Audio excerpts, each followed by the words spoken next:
السلام علیکم ورحمۃ اللہ وبرکاتہ نحمدہ ونصلی علی رسولہ الکریم اما بعد۔ امید کرتے ہیں آپ تمام سسٹرز خیر و عافیت سے ہوں گی اور ایمان کی بہترین حالت میں ہوں گی۔ اللہ رب العزت سے دعا ہے آپ کی طرف ہر بنانا شر خیر میں بدل دے، آمین۔ پیاری سسٹرز، ہم لوگ سورۃ الانعام آیہ مارکہ 142 تک تفسیر اور آیہ مارکہ 143 تک ٹرانسلیشن کر چکے تھے۔ آج مزید ایک آیہ مارکہ کی ٹرانسلیشن کریں گے اور تفسیر کا لیسن آیہ مارکہ 143 کا کریں گے۔ رب اشرح لی صدری ویسر لی امری واحلل عقدۃ من لسانی یفقہوا قولی۔ اللہم بارک لنا فی اوقاتنا، اللہم فقہنا فی الدین، اللہم انی اسألک الہدی والتقی والعفاف والغنی، اللہم الہمنی رشدی واعذنی من شر نفسی، اعوذ باللہ من الشیطان الرجیم، بسم اللہ الرحمن الرحیم۔ ومن الإبل اثنین ومن البقر اثنین قل آذکرین حرم ام الانثیین اما اشتملت علیہ ارحام الانثیین ام کنتم شہداء اذ وصاکم اللہ بہذا فمن اظلم ممن افترى علی اللہ کذبا لیضل الناس بغیر علم ان اللہ لا یہدی القوم الظالمین۔ ٹرانسلیشن۔ وَمِنَ الْإِبِلِ اثْنَيْنِ، اور دو اونٹ کی جنس سے، وَمِنَ الْبَقَرِ اثْنَيْنِ، اور دو گائے کے ہیں، یعنی کہ دو قسمیں گائے میں سے۔ قُلْ آذَكَرَيْنِ، اے نبی صلی اللہ علیہ وسلم آپ پوچھئے کیا دونوں کے نروں کو حرمہ اس نے حرام کیا ہے، ام الانثیین، یا دونوں کی ماداؤں کو یا مادینیوں کو، اما اشتملت علیہ ارحام الانثیین، یا جو بچہ لپٹ رہا ہے ان کے رحموں سے، یعنی کہ جو مادائیں ہیں مادینیاں ہیں ان کے رحموں سے۔ ام کنتم شہداء، کیا تم اس وقت حاضر تھے، اذ وصاکم اللہ بہذا، جب وصیت کی تم کو اللہ نے اس کی۔ فمن اظلم ممن افترى علی اللہ کذبا، تو کون اس سے بڑھ کر ظالم ہو سکتا ہے جو جھوٹ گاڑ لے اللہ پر۔ لیضل الناس، تاکہ گمراہ کر دے لوگوں کو، بغیر علم، بغیر کسی علم کے۔ ان اللہ، یقینا اللہ تعالی، لا یہدی القوم الظالمین، نہیں ہدایت دیتا ظالم لوگوں کو۔ تفسیر آیہ مارکہ 143 سے۔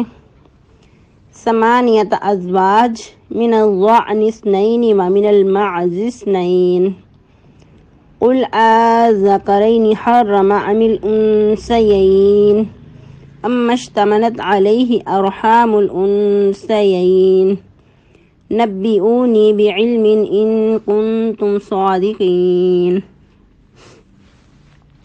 جیسا کہ ہم لوگ مشرکین مکہ کی جو بدعمالیاں تھیں، خود ساختہ روایات تھیں، خود ایجاد کردہ دین میں نئے نئے کام تھے، نئے نئے طریقے تھے، اور اللہ کی طرف ایسی باتیں منسوب تھیں جو کہ اللہ سبحانہ و تعالیٰ نے نہیں فرمائیں، یا اللہ سبحانہ و تعالیٰ نے ایسے اصول و ضوابط قائم نہیں کیے۔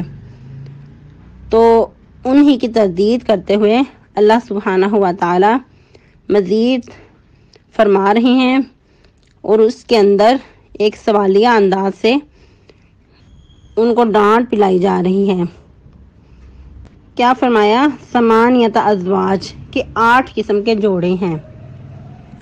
جوڑے سے مراد کہ نر اور مادہ جب 2 ہوں گے تو ان کو زوج بولا جائے گا، جیسا کہ ایک جوڑا بولا جاتا ہے، نہ کہ ایک کو ہی جوڑا کہا جائے یا پھر زوج کہا جائے۔ جانوروں کے لیے اسپیشلی یہ ورڈ یوز کیا جاتا ہے۔ من الضأن اثنین ومن المعز اثنین، دو دو بکریوں میں سے اور دو دو بیڑ میں سے۔ قل اذکرین حرم ام الانثیین، اے نبی صلی اللہ علیہ وسلم آپ ان سے پوچھئے کیا اس نے یعنی کہ اللہ تعالیٰ نے دونوں کے نروں کو حرام کیا ہے، ام الانثیین یا دونوں کی ماداؤں کو، اما اشتملت علیہ ارحام الانثیین یا وہ جو بچہ مادہ کے پیٹ سے لپٹ رہا ہے۔ نبئونی بعلم، مجھے صحیح خبر دو علم کے ساتھ، ان کنتم صادقین اگر ہو تم سچے۔ یعنی کہ جو ہم پیچھے پڑھ چکے ہیں کہ مشرکین کیا کیا کرتے تھے کہ جب یہ جانور کو ذبح کرتے، جو بچہ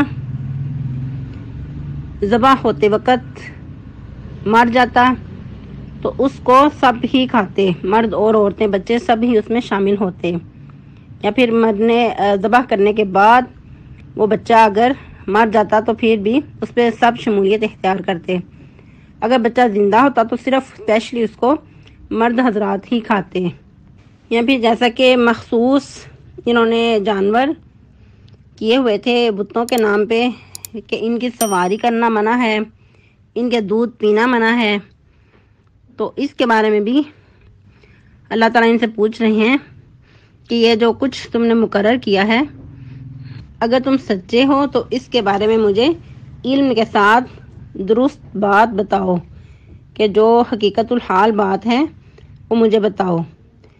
ایک چیز ادھر بہت ہی زیادہ امپورٹنٹ ہے، بھی علم کا جو ورڈ ہے کہ کوئی بھی بات کوئی بھی فیصلہ علم کے ساتھ ہی درست ہوگا، مانا جائے گا۔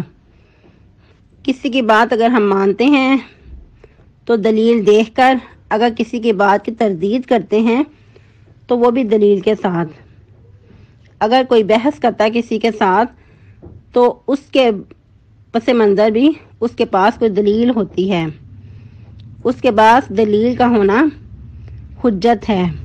اگر کوئی دلیل کے بغیر بات کرتا ہے تو یقیناً اس کی بات نہیں مانی جائے گی، قابل قبول نہیں ہوگی۔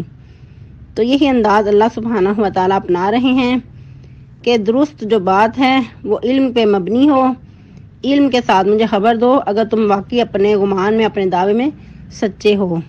پھر مزید اللہ سبحانہ و تعالیٰ کچھ اور قسموں کا ذکر کر کے ان سے سوال کر رہے ہیں، ان کی عقلوں کو جھنجھوڑ رہے ہیں۔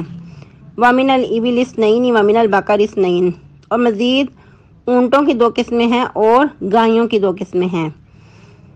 اور یاد رہے کہ ہرن جو ہے وہ بکری کی ہی جنس میں شامل ہے، یعنی کہ اس کے ساتھ ہی مشابہت رکھتی ہے۔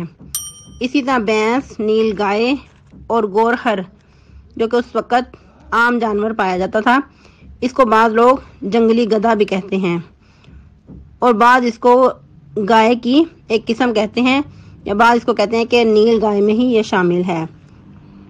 تو خیر اللہ سبحانہ و تعالیٰ پوچھ رہے ہیں کہ گایوں کی بھی 2 قسمیں ہیں، اے نبی آپ فرما دیجئے اذکرین حرم ام الانثیین، کیا اللہ نے ان کے نروں کو حرام کیا ہے یا ان کی ماداؤں کو، اما اشتملت علیہ ارحام الانثیین یا جو مادہ کے پیٹ میں لپٹ رہا ہے، یعنی کہ بچہ جو ہے تو اس کو اللہ نے حرام کیا ہے۔ یعنی کہ ادھر 3 قسم کے جانور ہو گئے، نر، مادہ، اور یا جو حاملہ کے پیٹوں میں لپٹ رہا ہے۔ ام کنتم شہداء اذ وصاکم اللہ بہذا، پھر اللہ تعالیٰ فرما رہے ہیں کہ آپ ان سے پوچھئے کہ اس وقت تم حاضر تھے جو اتنے بڑے بڑے فیصلے اتنے بڑے بڑے دعوے کر رہے ہو، تو اس وقت تم حاضر تھے جب اللہ اس کی وصیت کر رہے تھے، اور وصیت آپ کو پتہ ہے کہ کسی تاکیدی حکم کے لیے بولا جاتا ہے، کہ جب اللہ یہ فیصلے کر رہے تھے، اس بات کا تاکیدی حکم دے رہے تھے، تم اس وقت موجود تھے، کیونکہ کسی بھی کام کے لیے کوئی نقلی کوئی عقلی دلیل کا ہونا ضروری ہے، یا انسان خود اس وقت موجود ہو جو کہ اس فیصلے کی گواہی دے۔ اگر کچھ بھی ایسا نہیں ہے ان میں سے، نہ تمہارے پاس کوئی عقلی دلیل ہے نہ نقلی دلیل ہے، نہ ہی تم اس وقت اس موقع پہ موجود تھے، تو پھر یاد رکھو، سن رہو، فمن اظلم ممن افترى علی اللہ کذبا، پھر یقیناً اللہ پہ جھوٹ باندھنا ہے، تو اس شخص سے بڑھ کر ظالم کون ہو سکتا ہے؟ اس کے ظالم ہونے میں کچھ بھی شک نہیں کہ جو اللہ پہ جھوٹ باندھ لے۔ جیسا کہ آپ لوگوں نے پہلے بھی بارہا حدیث سنی کہ نبی صلی اللہ علیہ وسلم نے فرمایا کہ جو بات میری طرف ایسی منسوب کرے جو میں نے نہیں فرمائی تو اس کو چاہیے کہ اپنا ٹھکانہ جہنم میں بنا لے۔ فَلْيَتَبَوَّأْ مَقْعَدَهُ مِنَ النَّارِ، تو جو اللہ کی طرف منسوب کرے گا اس کا ٹھکانہ کیا ہو سکتا ہے؟ ایسا شخص یقیناً ابدی جہنمی ہے۔ تو جھوٹ کس لیے باندھے؟ لِيُضِلَّ النَّاسَ بِغَيْرِ علم، تاکہ لوگوں کو بغیر علم کے بھٹکاتا رہے۔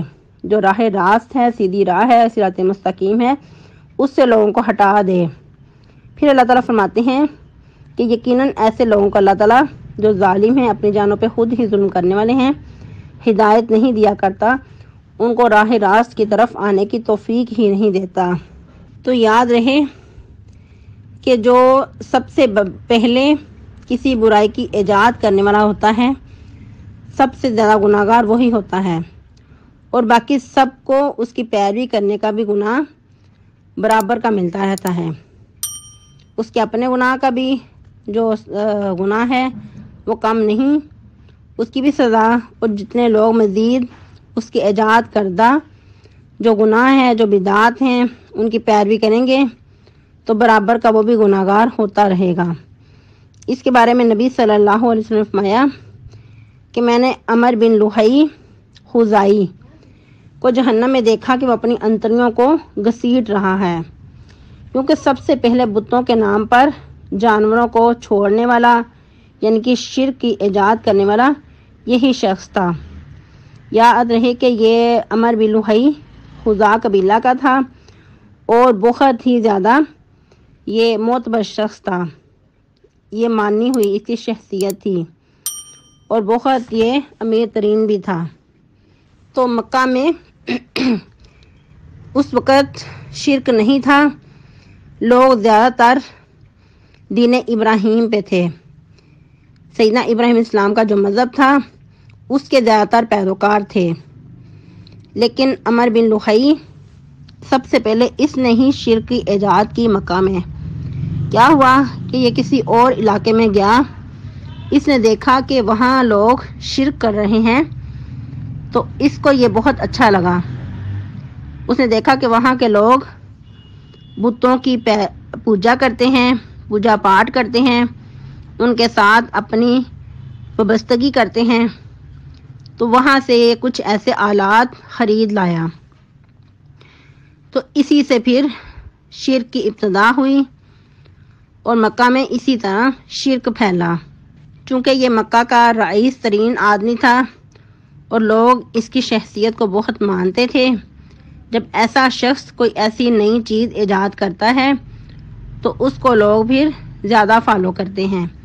اسی طرح پھر شرک کی ابتدا ہوئی، اور یہی شخص تھا جس نے بحیرہ صاحبہ وسیلہ حام کی ایجاد کی۔ اور یاد رہے کہ شرک کی ابتدا زیادہ تر بتوں سے، تصاویر سے ہی ہوا کرتی ہے، اس لیے نبی صلی اللہ علیہ وسلم نے تصاویر کی اتنی زیادہ حرمت کے بارے میں فرمایا کہ سب سے زیادہ مصور کو جہنم میں عذاب دیا جائے گا۔ اور اگر اس کے پس منظر دیکھیں تو نوح علیہ السلام کی قوم میں بھی شرک اسی طرح ایجاد ہوا تھا کہ لوگوں نے نیک لوگوں کی تصاویر بنا کر ان کے ساتھ اپنی وابستگیاں قائم کیں، اور رفتہ رفتہ اسی طرح شیطان ان کو شرک کی طرف مائل کر دیا۔ اور پھر سیدنا موسیٰ علیہ السلام کے زمانہ مبارک میں بھی کیا ہوا کہ اس وقت بھی ان لوگوں نے دیکھا، موسیٰ علیہ السلام کی قوم نے، کہ وہ لوگ ایک بیل نما، بچھڑے نما جانور کی پوجا کر رہے ہیں، تو ان کو اچھا لگا کہ ان کی اسی طرح ہم بھی پوجا کریں۔ تو انہوں نے کیا کہا کہ موسیٰ جس طرح ان کا الہ ہے ہمارا بھی ایسا ایک الہ بنا دو۔ استغفر اللہ۔ تو اسی طرح عمر بن لحی نے بھی جب دیکھا کہ وہ لوگ بتوں کی پوجا کرتے ہیں تو اس کو ان کی یہ عبادت کا طریقہ اچھا لگا، تو اس طرح کے آلات اس نے لا کر مکہ میں بھی عام کر دیے۔ تو اس طرح پھر مکہ میں بھی جو کہ پاک تھا بالکل، بتوں سے، شرک کے آلات سے پاک تھا، تو رفتہ رفتہ یہاں بھی شرک عام ہو گیا، اور یاد رہے کہ یہ جو واقعہ ہے نبی صلی اللہ علیہ وسلم کی بعثت سے بہت زیادہ پہلے کا ہے۔ جب نبی صلی اللہ علیہ وسلم کی بعثت ہوئی اس وقت یہ لوگ، مکہ کے لوگ، جہالت کے اندھیروں میں خوب ڈوبے ہوئے تھے۔ ہر قسم کا گناہ ان کے اندر پایا جاتا تھا، شرک بھی، باقی بھی جو قتل و غارت ان کا محبوب ترین مشغلہ تھا۔ اب مزید کچھ بات آپ لوگوں کے لیے یاد دہانی اور آپ کے علم میں اضافے کے لیے کہ جیسا کہ رجب کا مہینہ چل رہا ہے اور رجب کا مہینہ حرمت والے مہینوں میں سے ایک ہے، تو جیسا کہ ابھی ہم نے بات کی کہ جو عرب کے لوگ تھے وہ خوب جہالت کے اندھیروں میں ڈوبے ہوئے تھے، لیکن یہ لوگ بھی رجب کے مہینے کا احترام کرتے اور ان کا کہنا تھا کہ اس مہینے میں ہتھیار جو ہیں وہ اتار دیے جائیں، کیونکہ قتل و غارت سے بچے رہنا ہے، اس مہینے کی حرمت کا لحاظ کرنا ہے۔ تو یہ لوگ کسی کو کچھ نہ کہتے، حالانکہ بہت زیادہ یہ جنگجو لوگ تھے۔ قتل و غارت جیسا کہ بتایا گیا ان کا مشغلہ تھا، کبھی یہ قومی حمیت میں آ کر، کبھی اپنی قومی حمیت جتلانے کے لیے کہ ہمارا نسب بہت بڑا ہے، کبھی کچھ، کبھی کسی وجہ سے کسی قوم کو نیچ کرنے کے لیے، دوسرے قبیلے کو کمزور سمجھتے ہوئے یا اپنی قومی حمیت کو بڑا جتلانے کے لیے قتل و غارت کرتے رہتے۔ لیکن جو ہی رجب کا مہینہ آتا تو یہ اس کام سے بعد آ جاتے اور اپنے ہتھیاروں کو اتار پھینکتے۔ تو اللہ سبحانہ و تعالیٰ نے بھی اس کی حرمت کو قائم کیا، جیسا کہ سال کے 12 مہینے ہیں، منہا اربعۃ حرم، ان میں سے 4 مہینے حرمت کے ہیں۔ تو اے لوگوں، نہ خود اپنی جانوں پہ ظلم کرو اور نہ دوسروں کا کچھ نقصان کرو۔ تو اگر اس پہ مفصل بات کریں تو بہت سارا ہمارے پاس وقت درکار ہو، ورنہ اگر مختصر بات کی جائے تو آج ہمارے معاشرے میں جو کچھ ہو رہا ہے آپ کے سامنے ہے کہ رجب کے نام پہ کہیں کنڈے بڑے جاتے ہیں، رجب کے نام پہ سبیلیں لگائی جاتی ہیں، اور کچھ لوگ جو کچھ خود کو زیادہ دیندار کہلاتے ہیں وہ اس مہینے میں عبادات کثرت سے کرتے ہیں۔ کچھ لوگوں کا کہنا ہے کہ اس مہینے میں عمرہ کرنے کا ثواب زیادہ ہے، یا پھر کچھ لوگ اس مہینے میں روزے زیادہ رکھتے ہیں، نوافل زیادہ ادا کرتے ہیں، راتوں کا قیام کرتے ہیں۔ تو ایسی کوئی دلیل نبی صلی اللہ علیہ وسلم سے نہیں ملتی کہ آپ صلی اللہ علیہ وسلم نے فرمایا ہو کہ رجب میں عبادت کرنے کا ثواب زیادہ ہے، یا آپ صلی اللہ علیہ وسلم نے اسپیشل کوئی ایسی عبادت کی ہو، یا کہ رجب کے مہینے میں عمرے کے بارے میں کہا ہو کہ اس مہینے میں عمرہ کرنا زیادہ باعث ثواب ہے۔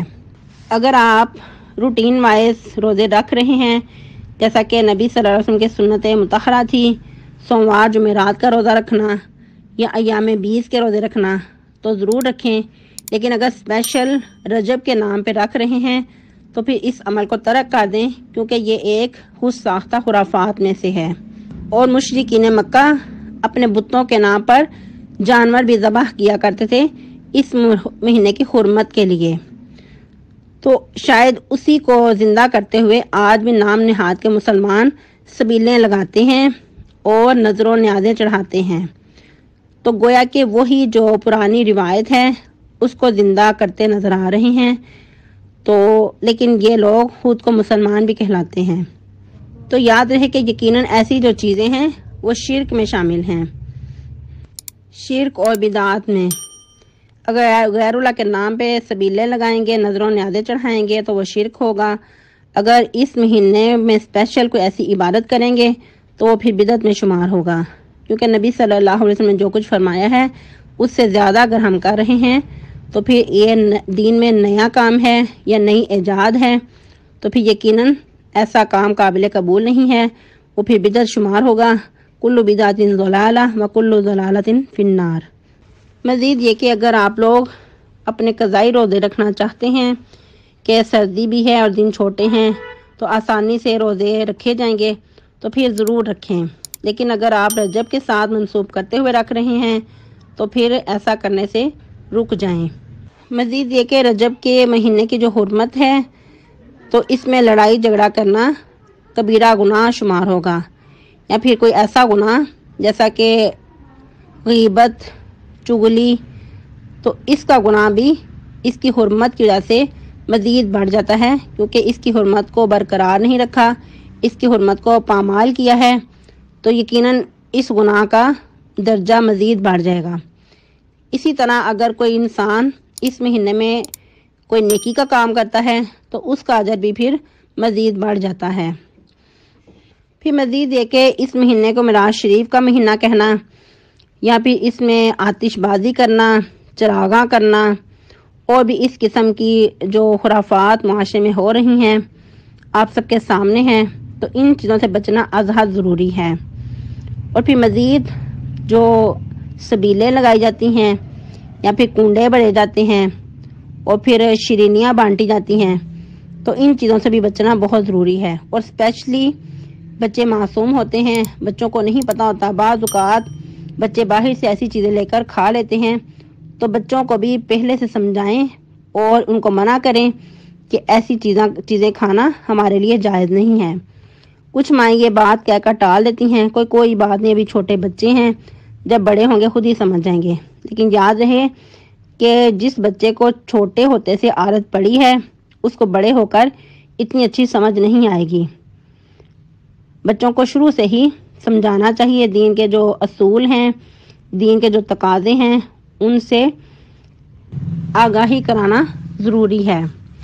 اور ہمارے سامنے بہت ساری ایسی مثالیں ہیں جس طرح کہ نبی صلی اللہ علیہ وسلم نے اپنے نواسے بہت ہی پیارے جو حسین رضی اللہ تعالیٰ عنہ، تو جب انہوں نے کھجور اپنے منہ میں لے لی تو اس وقت تھو کروا دی کہ ہو سکتا ہے یہ صدقے کی کھجور ہو اور آل محمد کو صدقہ حرام ہے صلی اللہ علیہ وسلم۔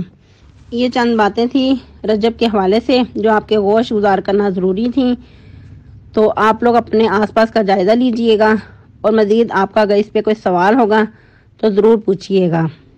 اللہ سبحانہ و تعالی ہم سب کو قرآن و حدیث کا صحیح فہم حاصل کرنے اور اس پہ عمل پیرا ہونے کی توفیق عطا فرمائے، آمین۔ سبحانک اللہم ربنا و بحمدک نشہد ان لا الہ الا انت نستغفرک و نتوب الیک۔ والسلام علیکم ورحمۃ اللہ وبرکاتہ۔